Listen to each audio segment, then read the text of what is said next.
Two people have been talking to us from what, as we've heard, is starting to look a lot like a war zone. One is Israeli, the other is Palestinian. He lives in the Israeli-occupied West Bank. She lives near Tel Aviv, which came under missile fire from Hamas after violence in East Jerusalem. Neither one of them accepts the views of the people driving this conflict. Both of them want a negotiated solution. They are members of the Parents Circle. That group brings together Israelis and Palestinians who have lost kids to violence. These two parents have been meeting face-to-face for years. We've heard from them on NPR from time to time. And after Tuesday night's violence, they talked to our co-host Steve. My name is Robbie Damlin, and I'm Israeli. And the reason that I joined the Parents Circle was that my son David was killed by a Palestinian sniper. My name is Bassam Aramin.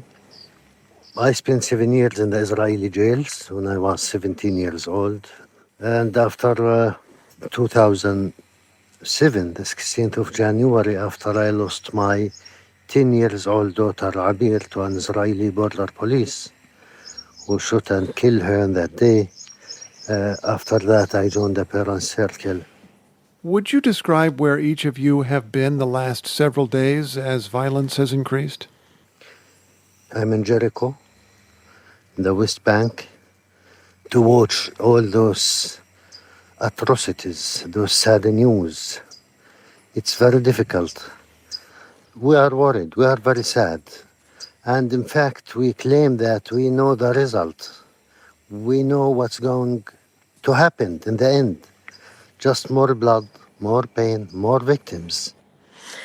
Last night I was in my home, and actually I was talking to Bassam. He wanted to know how I was, and he heard the sirens, and he told me to go to the shelter because he could hear the sirens. Did you go?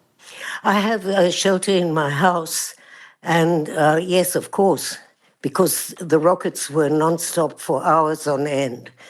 There was one lot of rockets which actually, I don't really know if it was the Patriot or if it was the rocket actually falling very near to my home. So, because I live in Jaffa. Oh, you mean something fell to the ground and you don't know if it was a Palestinian missile or one of the anti-missile missiles? Yes, exactly. And last night was a horrific night. But just consider how terrible it is also for the Palestinians in Gaza.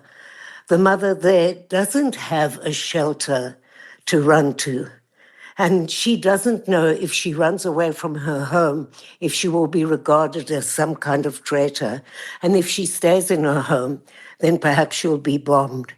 And the mother in Sderot, which is a little village just on the border of Gaza, she has 15 seconds to get to the shelter. And I remember in the 2014 war, it's as if this is all playing over again.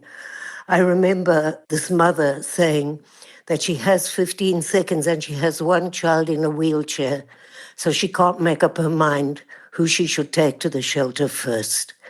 Why? For what? The cycle of madness and violence. What is it that we haven't done? How did we not educate our children to understand the humanity in the other?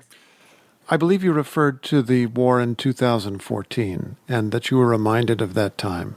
Can I ask each of you if anything has changed in your view in those 7 years since? Nothing. Nothing changed.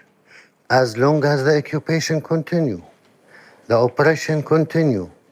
Every side decide that the other side only understand the language of power. And if it's not works, it will work with more power. Nothing in the culture even to try to go to negotiation. Robbie Damlin, do you agree with that statement that each side looks at the other and says they will only understand the language of power?